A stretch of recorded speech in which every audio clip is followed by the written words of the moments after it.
ألا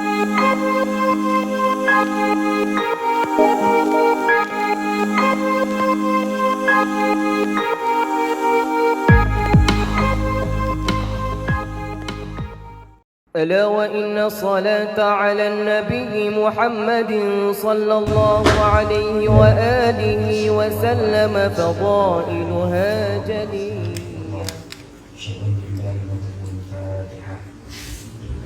أعوذ بالله من الشيطان الرجيم. بسم الله الرحمن الرحيم.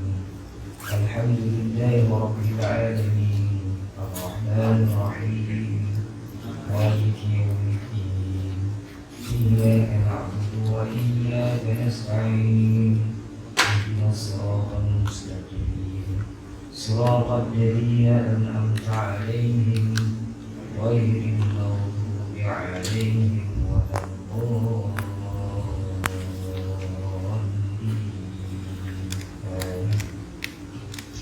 أعوذ بالله من الشيطان الرجيم. بسم الله الرحمن الرحيم. الحمد لله رب العالمين والصلاة والسلام على أشرف الأنبياء والمرسلين وعلى آله وأصحابه أجمعين. اللهم يا عليم علمنا من علمك ما ترضى به عنا ولا تؤاخذنا بما تعلم منا. يا عليم خلقنا بخلق العلم وحققنا بحقائق العلم. رب اشرح لنا صدورنا ويسر لنا أمورنا واحلل عقدة من ألسنتنا يفقهوا أقوالنا والحمد لله رب العالمين. أعوذ بالله من الشيطان الرجيم. بسم الله الرحمن الرحيم. السلام عليكم ورحمة الله تعالى وبركاته. الحمد لله والصلاة والسلام على رسول الله وعلى آله وصحبه ومن والاه. أشهد أن لا إله إلا الله وأشهد أن محمدا عبده ورسوله. قال رب اشرح لي صدري ويسر لي أمري واحلل عقدة من لساني يفقهوا قولي. أما بعد. Yang berusaha pihak pengurusan Masjid An-Nur, Ashabul Fadilah, tuan-tuan guru, tuan-tuan imam, ketua-ketua masyarakat, tuan-tuan haji, tuan-tuan hajah, tuan-tuan, puan-puan, hadirin hadirat yang dirahmati Allah Subhanahu wa taala sekalian. Alhamdulillah tuan-tuan dan puan-puan, seperti biasa di awal pagi ini marilah sama-sama kita panjatkan kesyukuran kehadirat Allah Subhanahu wa taala kerana masih lagi memberikan kita kesempatan, ruang yang baik, ruang-ruang yang luas untuk kita terus hidup atas muka bumi ini. Masih lagi diberikan kepada kita kesempatan untuk beribadah dalam ruang-ruang masa yang kita ada ini. Syukur juga kepada Allah Subhanahu wa taala tuan-tuan, sebab masih lagi memilih kita di kalangan orang-orang yang meramaikan rumah-rumah Allah. Syukur pada Allah kerana Allah Subhanahu wa taala masih lagi memilih kita sebagai orang yang masih lagi dapat duduk dalam majlis-majlis ilmu. Satu azab yang besar sebelum seorang diazab di akhirat nanti, iaitu apabila Allah Subhanahu wa taala memalingkan pandangannya daripada kita. Kalau Allah Taala palingkan pandangan daripada kita, maka kita rasa berat untuk ibadah, berat untuk solat jemaah, berat untuk hadirkan diri dalam majlis ilmu. Tanda Allah Taala dah tak pandang kita lagi.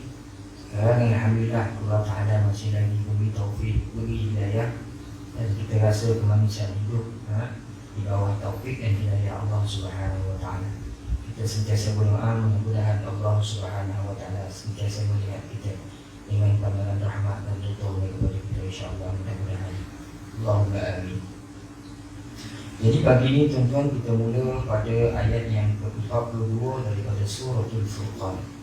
Suratul Furqan ayat 42. InsyaAllah mari sama-sama kita baca ayat ini bagi yang boleh baca, insyaAllah. Buku ni muka surat 26. A'udzu billahi minasyaitonir rajim. Bismillahirrahmanirrahim.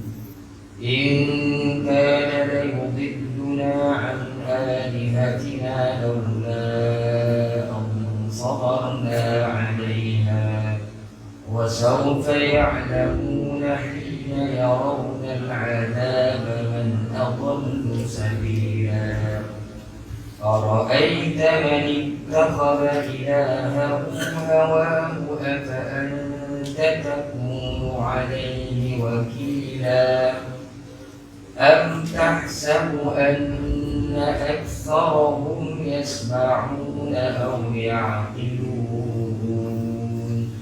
إن هم إلا كالأنعام بل هم أضل سبيلا ألم تر إلى ربك كيف مد الظل ولو شاء لجعله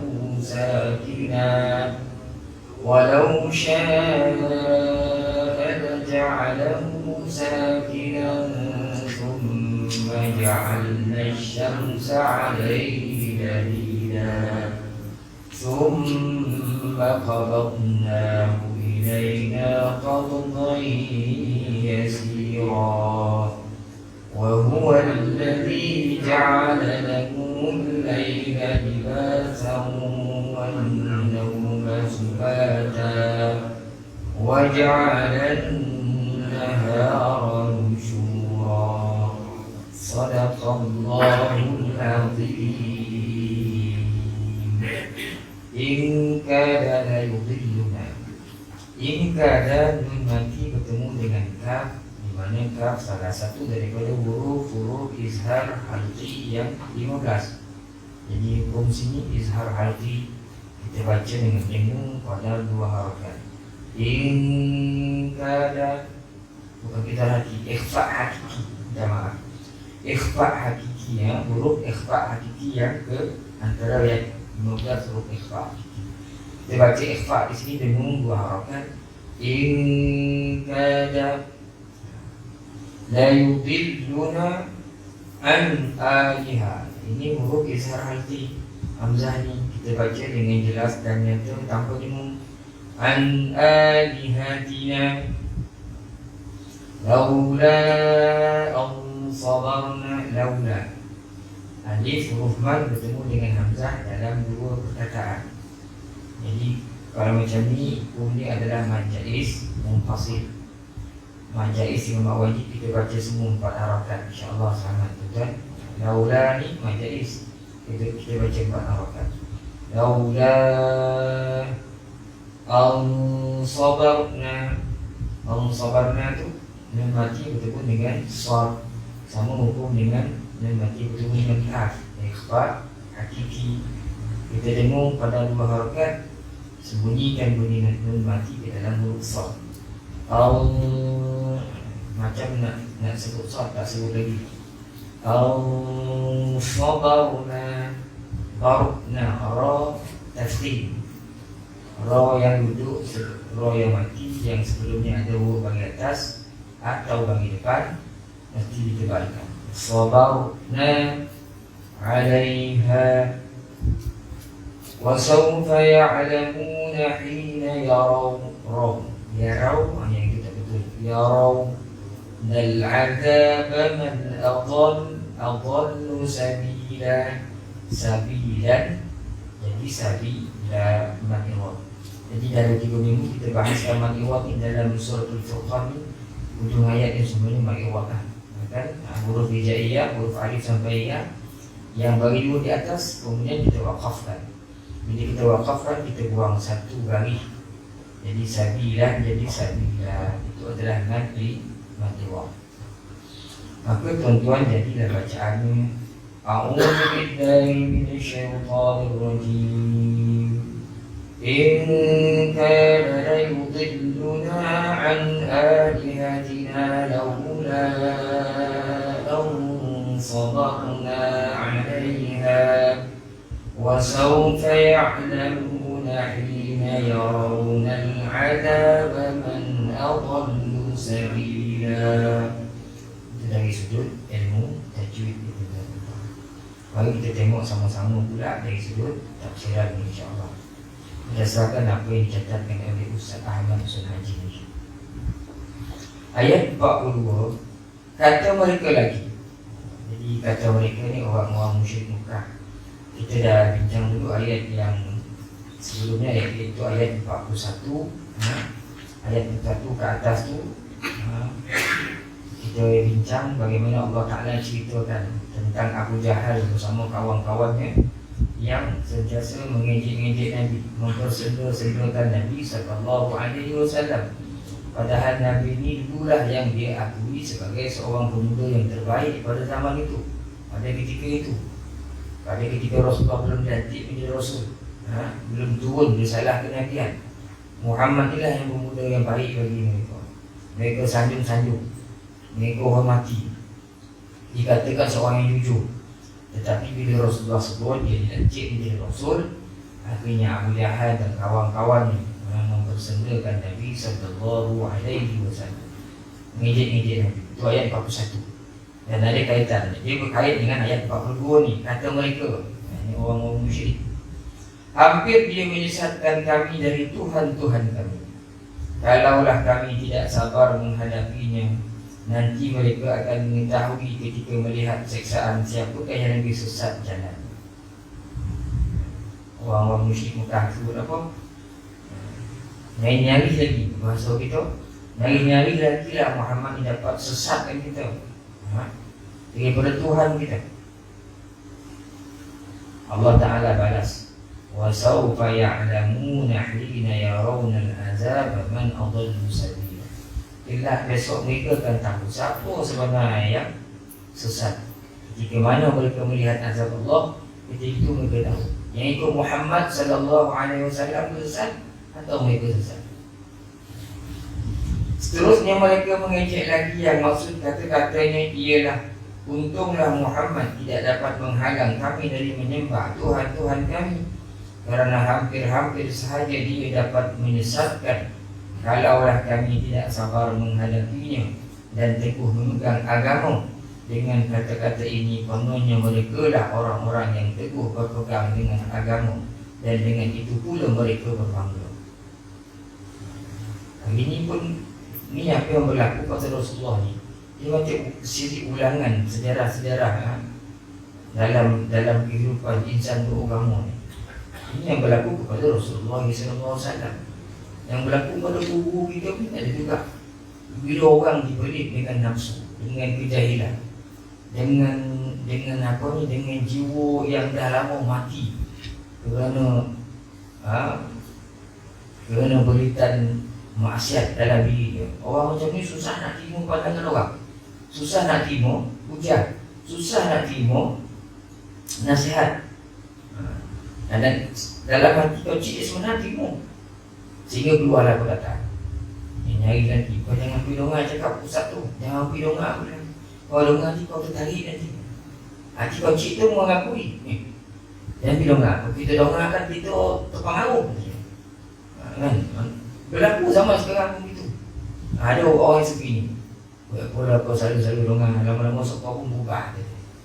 Dia tak nak berubah ke arah kebaikan. Maknanya dalam hati kau cik itu mengaku, betul tak cakap tu, betul orang cakap tu, orang cakap betul. Tapi dengan dongah nanti kita terpengaruh dia. Perkataan tu keluar sepanjang zaman. Orang yang menyembah kamu, menyampaikan kamu ni, dia akan dengar perkataan macam itu. Nabi itu nanti dululah perkataannya daripada Abu Jahal dan golongan musyrik. Tetapi dari kata-kata mereka itu juga kita dapat mengesan. Kata Ustaz Maksud Haji ni, cakap ni akhirnya kita dapat pesan. Yang pertama, bahawa Nabi Muhammad SAW benar-benar telah menyampaikan dakwah dan seruannya agar mereka mentauhidkan Allah, dan sesungguhnya telah memperlihatkan mukjizat Quran yang diturunkan menjadi hujjah dan keterangan yang telah pun disampaikan kepada mereka, yang mana mereka sendiri mengakui bahawa mereka hampir-hampir akan meninggalkan agama lapuk mereka, yaitu agama menyembah berhala, kalaulah tidak kerana mereka itu sememangnya orang-orang yang degil dan keras. Satu, kata Ustaz Maksud Haji, itu faham. Ustaz Maksud Haji ni pun diambil daripada tafsir ni kan, dalam tafsir ni pun sama juga huraiannya. Kita faham dia bercakap orang musyrik ni bahawa Nabi benar-benar telah berjaya menyampaikan dakwah, sehingga hampir-hampirlah orang-orang musyrik Mekah pada ketika itu yang dah bertahun-tahun menyembah berhala, yang dah bertahun-tahun mengakui berhala itulah sebagai Tuhan, akhirnya hampir-hampir tergugat keimanan mereka terhadap berhala mereka sampai nak ikut Nabi. Kalau tak kerana dogi, kerana sesatnya orang-orang musyrik ni, dah lama dah beriman dengan Rasulullah. Jadi maknanya itu bukti Rasulullah SAW berjaya menegakkan hujah-hujahnya, menyampaikan risalahnya, supaya manusia pada zaman itu mentauhidkan Allah. Tapi oleh kerana hawa nafsu kuat sangat, dah lama tenggelam dalam kegelapan jahiliah, ditambah ini kedogilan, akhirnya mereka tidak beriman dengan Rasulullah. Walaupun hati kecil mereka meyakini apa yang disampaikan oleh Nabi sallallahu alaihi wasallam berdasarkan dalil-dalil hujah-hujah yang kuat. Dua, bahawa kata-kata mereka itu menunjukkan satu dengan lain tidak sama, bahkan bertentangan sekali. Kata-kata ini menunjukkan sebahagian mereka, perkataan sebahagian mereka dengan sebahagian yang lain tak sama. Tak sama di mana, tuan-tuan? Iaitu pada mulanya Rasul itu mereka keji dan caci. Kemudian pada akhirnya mereka mengakui pula betapa kuatnya hujah dan dalil yang telah diberikan kepada mereka oleh Rasul tersebut. Bila Nabi datang sebut ini Rasulullah, aku ni Rasulullah, mereka ejek, mereka keji, mereka kata ni agama baru, Muhammad ini penyair, ahli sihir, orang yang bodoh, cacat disebut kepada Rasulullah. Tapi akhirnya bila Rasulullah sampaikan agama ini dengan sokongan hujah-hujah yang kuat daripada Al-Quran, daripada wahyu Allah Subhanahu wa ta'ala, akhirnya mereka mengakui dalam diam-diam, mengakui Nabi betul. Dan tentu sekali orang yang mengejek-ngejek bukti yang terang dan dalil yang kuat menandakan dia orang yang ahmak. Ahmak ni yang bodoh, yang paling bodoh, iaitu kurang akal dan jahil.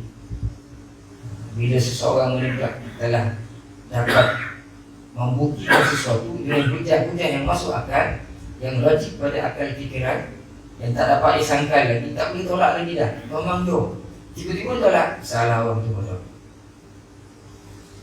Salah orang yang menolak itu adalah bodoh.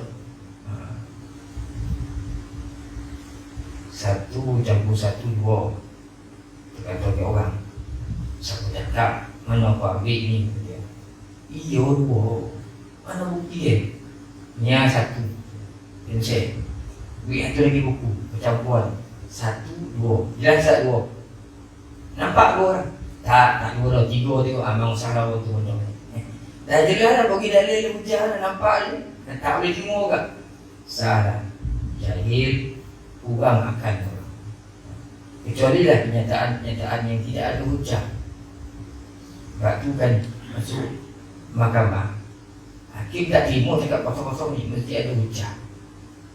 Hujah mesti ada. Jadi berlawan apa tu? Berlawan hujah. Apa guna hujah-hujah lawan macam tu? Untuk zahirkan kebenaran. Kerana hujah ni menyokong kebenaran. Maka bila hujah dapat ditegakkan, sungguh akan jelaskan kebenaran berdasarkan hujah yang benar. Lepas tu orang lawan hujah kan, hakim terima hujah. Kalau betul hujah yang kuat, terima lah hujah. Jadi hujah ni gunanya untuk bukti, untuk zahirkan sesuatu, untuk jelaskan sesuatu. Jadi bila dah dapat jelaskan sesuatu dengan hujah-hujah yang diyakini benar, ditolak juga, sah. Orang itu adalah orang yang ahmak, atau sama sekali orang yang jahil, lagi kurang akal. Setelah itu Allah menyebutkan pula pada ayat berikut akan akibat dari kata-kata mereka ada 3 perkara. Jadi kerana mereka menolak Rasulullah, menolak dakwah, menolak kebenaran, Allah Ta'ala tolak ceritakan akibatnya. Ada 3 perkara yang mereka akan terima. وَسَوْفَ يَعْلَمُونَ حِينَ يَرَوْنَ الْعَذَابَ مَنْ أَضَلُّ سَبِيلًا. Nanti mereka akan mengetahui ketika melihat siksaan siapakah yang lebih sesat jalannya.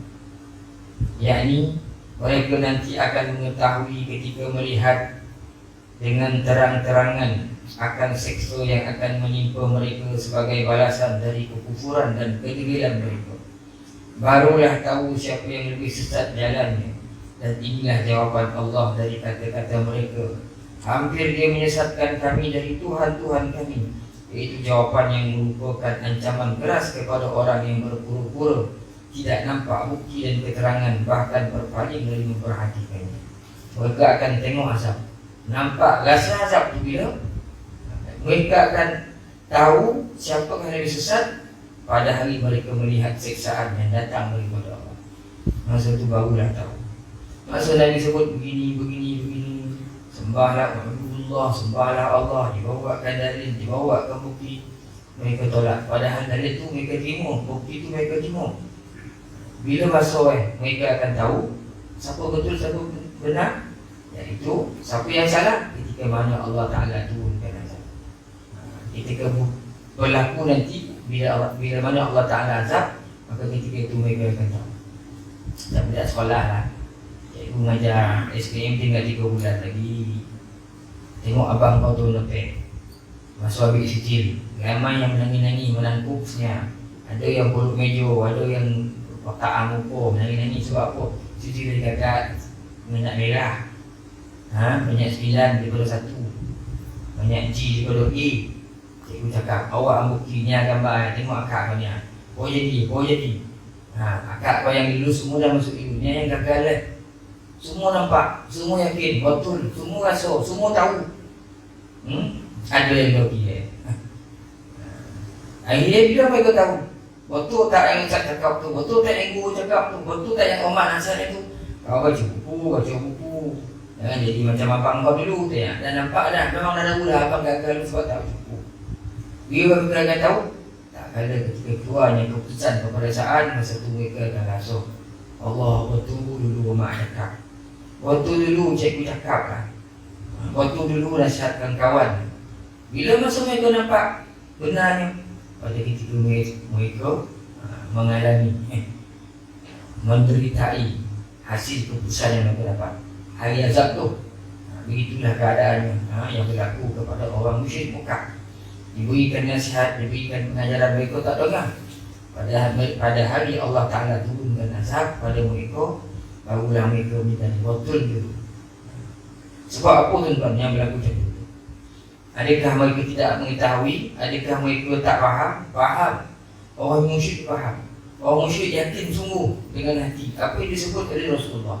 Tapi bawahnya Allah Ta'ala jelaskan, ara'aita man ittakhadha ilahahu hawahu afa anta takunu alayhi wakila. Tiadakah engkau perhatikan orang-orang yang menjadikan hawa nafsunya itu Tuhannya? Adakah engkau yang akan menjadi penjaga? Nampak jawapan kat sini. Semuanya kerana hawa nafsu, mempertuhankan hawa nafsu. Anak-anak kita yang mengaji, yang belajar hari ini semua kan tak faham. Dia akan memiliki perasaan SPM, dia tahu tu. Kita pun bukan tak faham. Itu semua akan mati, akan masuk kubur. Kita akan dinilai oleh Allah, ditimbang. Kita akan melalui mizan, amalan kita timbang. Kita akan melalui titian siratal mustaqim. Kita akan dikumpulkan di mahsyar beramai-ramai. Semua orang faham. Dalam kubur kita akan ditanya oleh muka nanti. Kita akan dihimpit oleh tanah. Semua tu kita faham. Kita nanti akan tahu sama ada kita ke syurga atau ke neraka. Semua diceritakan oleh guru kita, oleh Rasulullah, orang yang semua orang faham. Tidak ada seorang pun hatai jahat macam mana pun kau tanya kita mati tak mati, masuk kubur tak masuk, disoal tak disoal, semua akan mati. Tapi kenapa ada setengah daripada manusia dalam muka bumi ni yang dengki sampai kau sudah, sampai kau sudah tak sembahyang, sampai kau sudah tak puasa-puasa, susah nak dengar nasihat orang, susah nak ikut kebenaran. Sebab apa? Ittakhadha hawa, mereka mengikut hawa nafsu. Dan ikut hawa nafsu, mempertuhankan hawa nafsu. Perhatikanlah keadaan orang-orang yang menjadikan hawa nafsu itu sebagai Tuhan yang mereka sembah. Bermakna mereka mempertuhankan hawa nafsu dengan mentaati dan mengikuti apa saja kemahuan hawa nafsu mereka. Dan hawa nafsu itulah yang menjadi pegangan hidup mereka sebagai agama, kerana mereka enggan mendengar keterangan-keterangan bukti yang jelas dari Allah yang dibawa oleh Rasul. Hari ini semua yang malas mayang, malas puasa, malas apa-apa semua tu, semuanya kerana mengikut hawa nafsu. Sedang hati kecil mereka mengetahui betul yang itu benar. Tanyalah. Tanya Quran ni betul tak kepada Allah? Orang tak sembahyang pun kata, ya Quran. Mereka pun menjaga kesucian Al-Quran. Kalau orang hijab Quran, dia lempang orang, padahal dia pun tak sembahyang. Maknanya ada pengakuan dalam hati kecil. Benar, semua yang disampaikan oleh Muhammad SAW, buku Al-Quran ini, nasihat-nasihat yang mereka fahami benar, yakini. Tapi susah nak ikut kebenaran. Sebab apa tu tuan? Sebab adanya nafsu dalam hati, dan mereka telah mengangkat nafsu itu sebagai Tuhan, pakar rujuk dalam kehidupan. Sebab itulah akhirnya mereka tak boleh mengikut kebenaran yang disampaikan oleh manusia pada hari ini. Yang tolak itu nafsu. Seolah-olah Allah mengatakan kepada Rasulnya, memanglah menghairankan pekerti orang yang menjadikan hawa nafsunya itu sebagai Tuhannya, tetapi tak usahlah engkau hiraukan, kerana engkau bukanlah menjadi penjaga mereka untuk menghalangi mereka dari kesesatan atau untuk memaksa mereka menuju ke jalan yang terpandu, dan engkau tidaklah bertanggungjawab untuk berbuat demikian. Tak lain kewajipanmu hanyalah tabligh, iaitu menyampaikan. Kita ni qadar menyampaikan, nabi-nabi qadar menyampaikan. Nak beri petunjuk bukan Rasulullah. Dah banyak kali kita bahas. Jadi orang kalau dah sampai bertuhankan hawa nafsu, memang sukar. Waman apa ayat tu?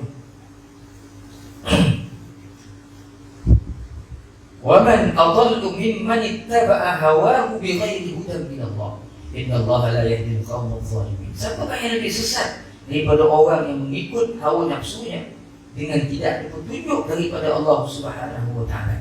Allah sekali-kali tidak memberi petunjuk kepada orang-orang yang zalim. Tak ada orang lebih sesat, kata Allah, melainkan orang yang bila telah mengikut hawa nafsu. Sedangkan hawa nafsu itu, kenapa Allah Ta'ala sebut inilah orang yang paling sesat? Sebab kenapa?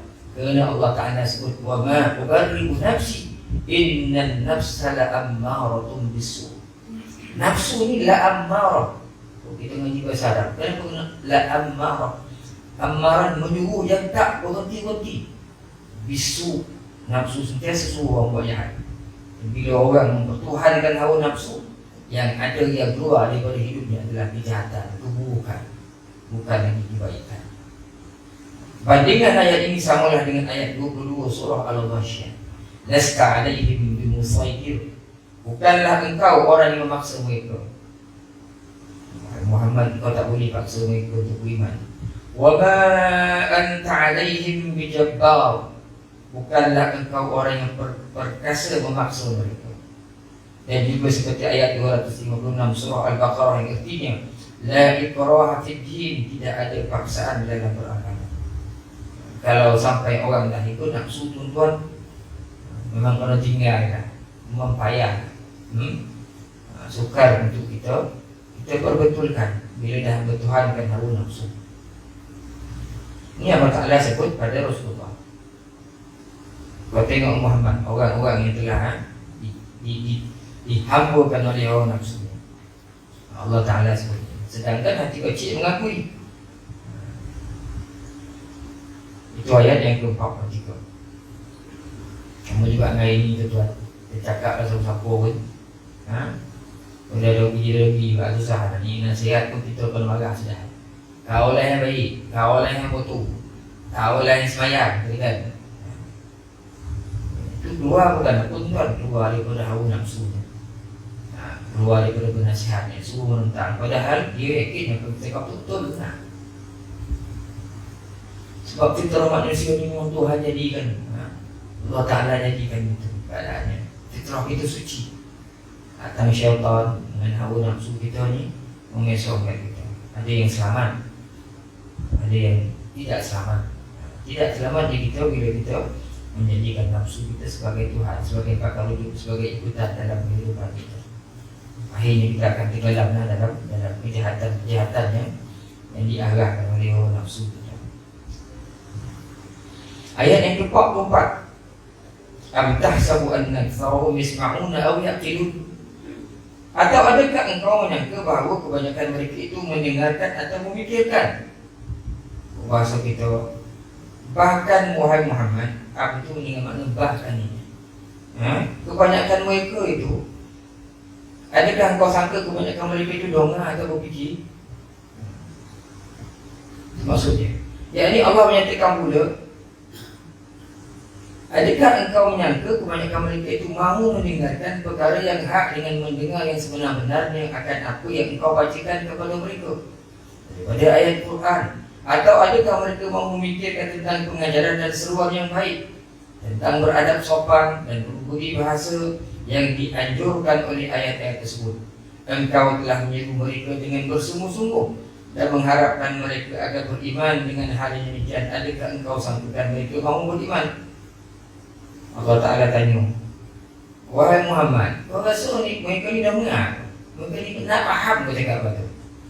Allah Ta'ala jawab, innahum, mereka ni sebenarnya kal an'am bal hum adall. Mereka ni tak lebih, mereka ni sebenarnya seperti binatang ternakan, bahkan lebih teruk lagi daripada binatang ternakan. Kata Allah Subhanahu Wa Ta'ala dalam ayat, mereka ni lebih teruk. Mereka ni sebenarnya macam haiwan, tak faham bahasa. Macam haiwan, tak faham bahasa.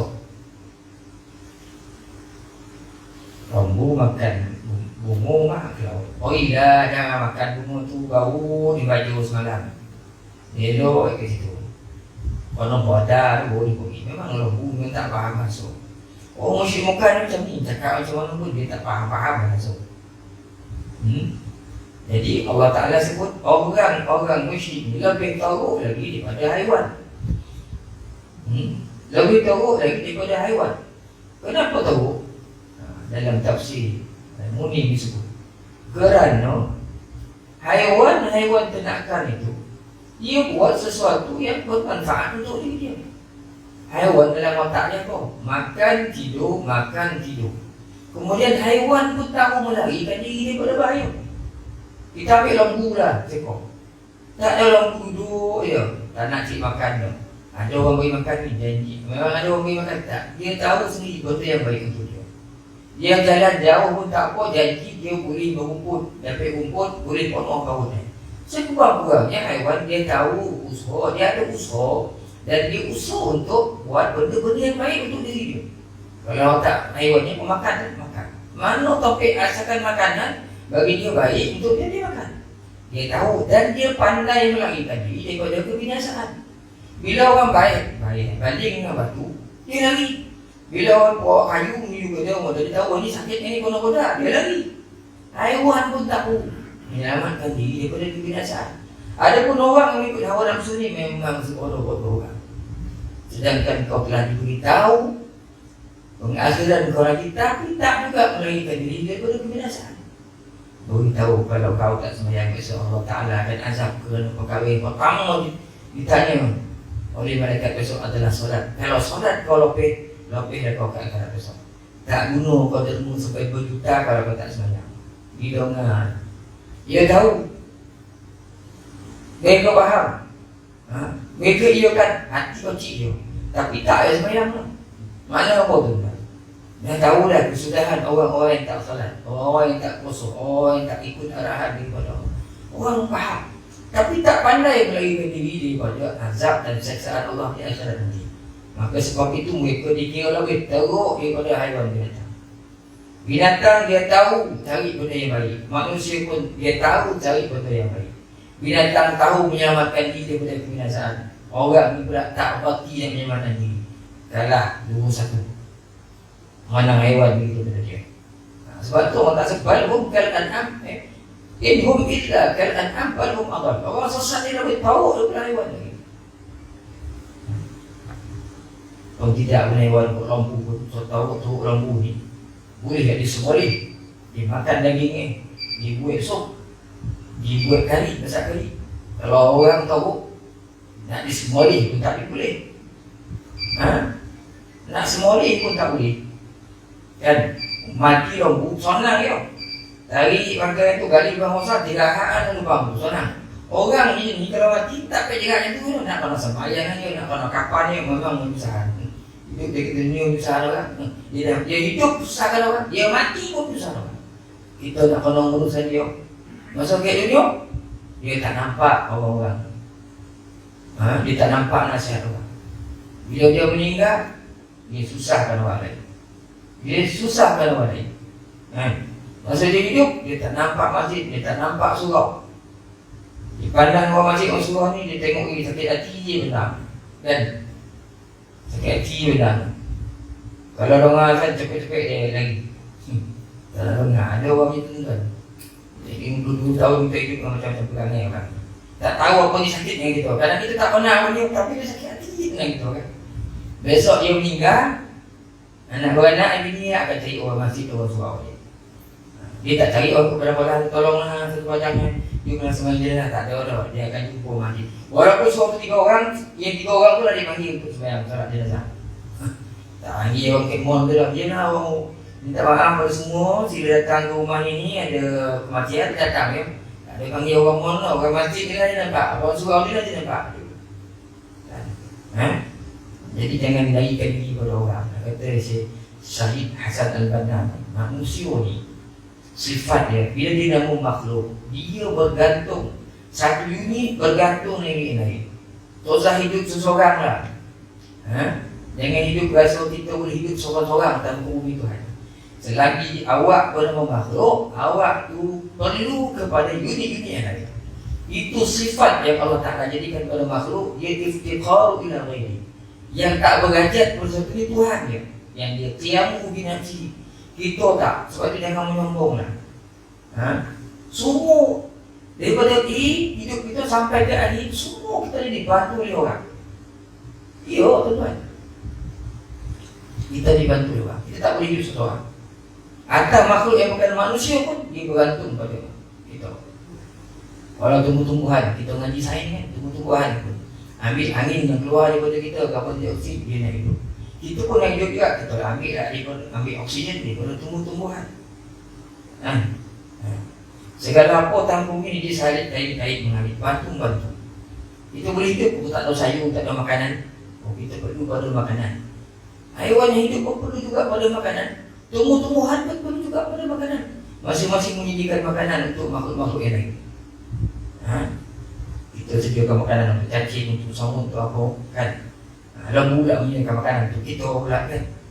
Tumbuh-tumbuhan sediakan makanan untuk lembu pula, kita dan makanan kita belajarkan. Semuanya kait apa?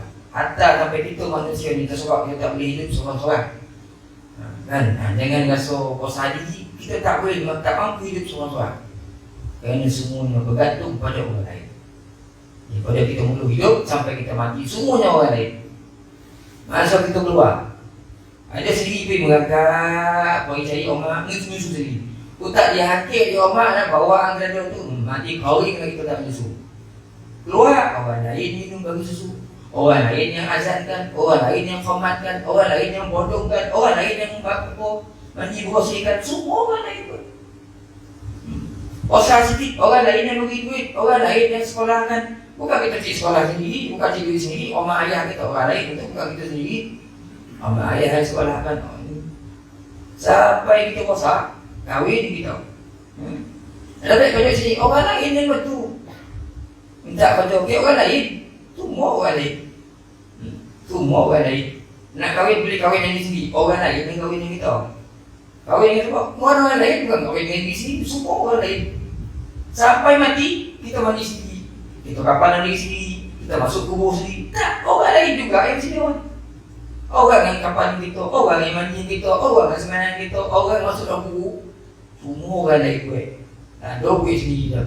Jadi kalau masa hidup ni, dia nak jauh seorang, nak hidup seorang-seorang. Itu memang ada sosial jauh orang.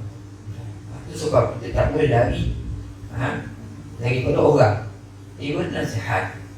Waktu di antara Rasul mengingatkan kita semua tempat. Jangan sampai kita jadi Tuhan, mempertuhankan hawa nafsu. Kelak kita akan jadi orang sesat orang. Lembu pun pandai hidup berjemaah. Anak kambing tu kau hilang jemaah. Satu kampung dong masuk dia. Manusia kalau duduk seorang tak nak jemaah, tahu pun sesuatu. Sampai di kebelaan kau sumbang. Ada dia nak kacau orang, kau yang kacau dia. Tahu orang tu. Jadi Allah ma'an jemaah kan. Keberkatan tu ada dalam jemaah. Kan? Berkat tu ada dalam jemaah. Okey.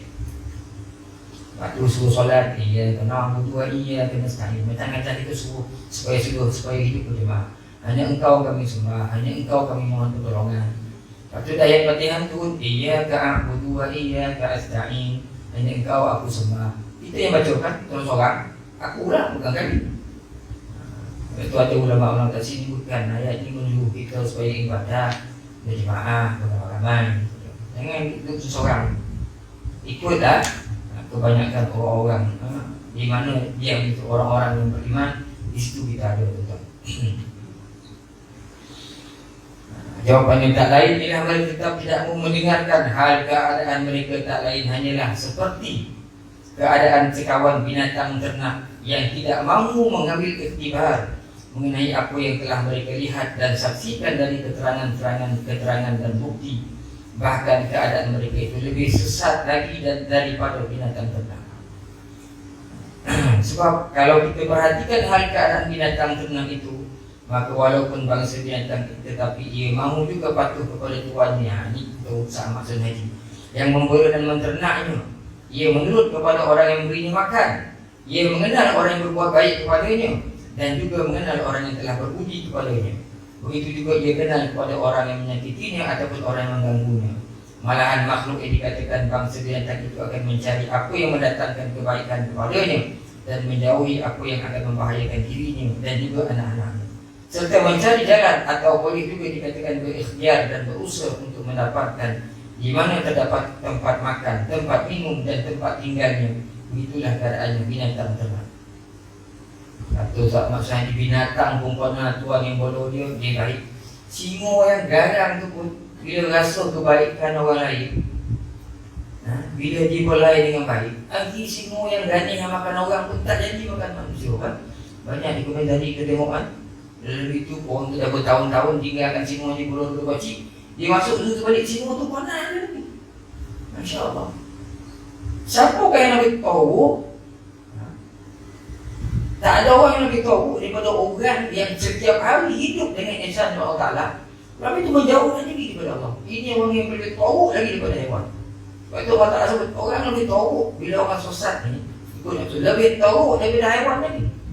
Hewan pun pandai banyak tuannya. Segala hewan dia tahu orang yang buat baik dia.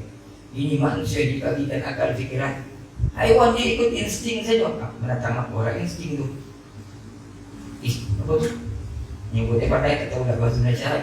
Apa tu insting tu? Gerak rasa apa? Tak ada akal dah. Manusia ni bergagah. Tapi tak boleh fikir. Kan? Tak boleh fikir memang tahu lah orang. Lebih tahu lagi daripada binatang ternakan. Kan? Lebih tahu binatang ternakan.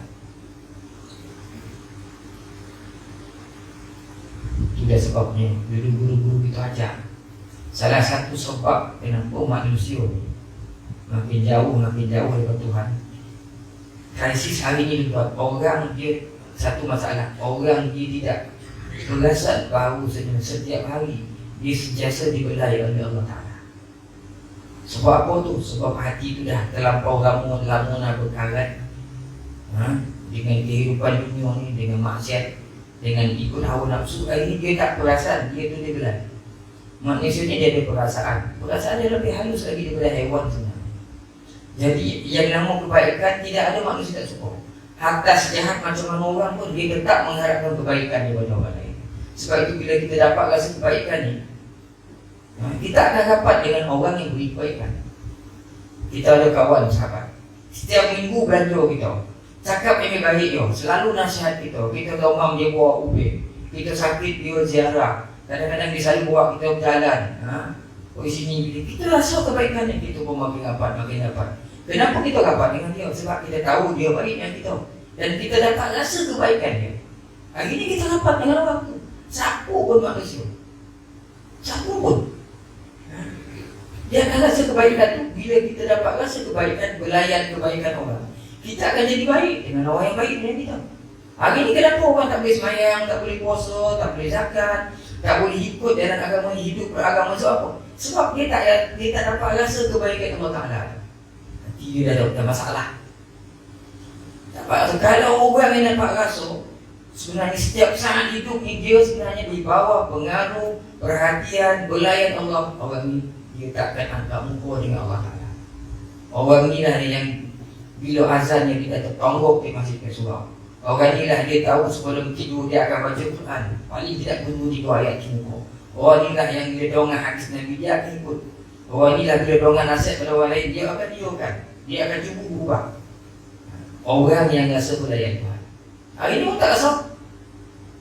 Rasa tu bila datang, bila kita latih, kita bersihkan diri kita ni, jiwa kita ni. Tuan-tuan perasan tak hari ni kita sebenarnya dibelai Allah. Saya ada dulu sebut sini ke mana saya tak tahu sebut, tapi saya rasa saya pernah sebut. Kita hari-hari dibelai oleh Allah Ta'ala. Pagi tadi, malam kita dah mati, Allah Ta'ala hidup. Tuhan pegang yang boleh saja tak sampai sambung balik kita punya yang ni, tapi Tuhan hidupkan dalam keadaan ada ramai orang yang tak bangun-bangun kita. Bangun pagi kita tak dapat menapis. Oh seronok tak menapis. Oh Tuhan tahan napis tu. Tak dapat apa-apa. Tengah setokak awis, kita pergi ambil air, minum secawan cukup. Hilang dahaga tu. Ketika itu Allah Ta'ala sedang membelai kita.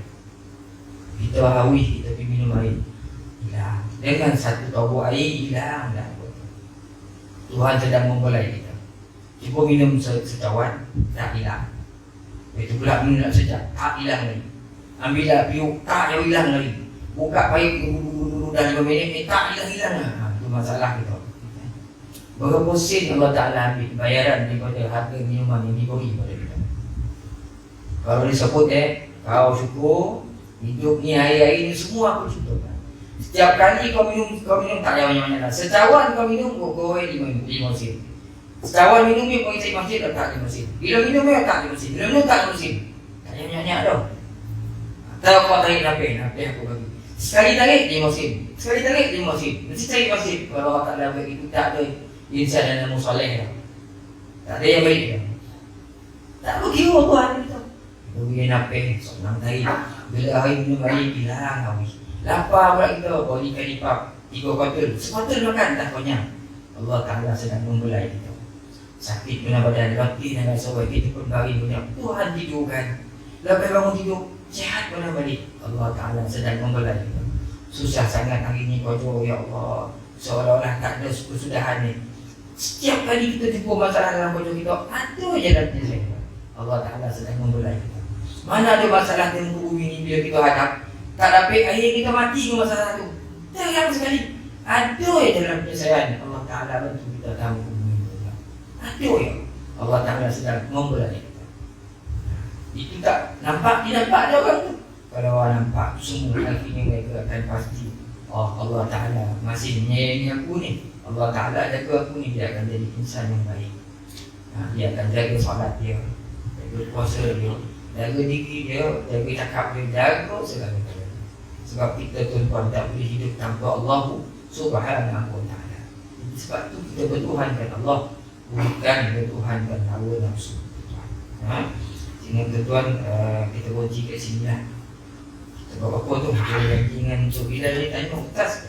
Sebab berhenti apa kita nak sejuan apa ni? Kan cukup dah tu. Itu suku kita berhenti lah. Kan? Kita nak sejauhnya dah lah tu. Situ tokak apa ni. Sekolah yang tuan, mudah-mudahan ada kebaikannya. Minta maaf tuan kalau apa yang saya cakapkan ini menyakitkan telinga. Ataupun ada yang terasa, tidak ada tujuan lain tuan. Saya datang pagi-pagi Ahad ke sini, semua nak berfungsi dengan tuan sama bukan mengajar tuan. Sama-sama nak baca Quran ni, sama-sama kita tahu tengok makna kebetulan sikit, tahu-tahu sikit bahasa Arab. Allah Ta'ala beri lebih sikit. Jadi saya sebagai orang bapa apa ni, fasilitator kan, fasilitator dia. Sama-sama kita bincang. Mudah-mudahan kita lihat ayat ni tuan-tuan selalu setiap minggu kita baca.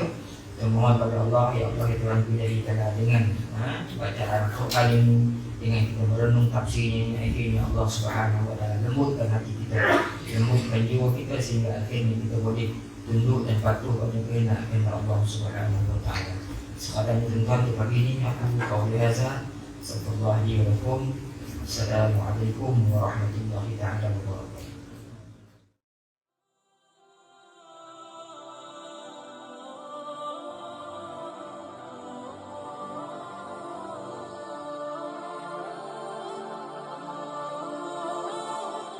بسم الله الرحمن الرحيم وآية لهم الليل نسلخ منه النهار فإذا هم مظلمون والشمس تجري لمستقر لها ذلك تقدير العزيز العليم والقمر قدرناه منازل حتى عاد كالعرجون القديم لا الشمس ينبغي لها أن تدرك القمر ولا الليل سابق النهار وكل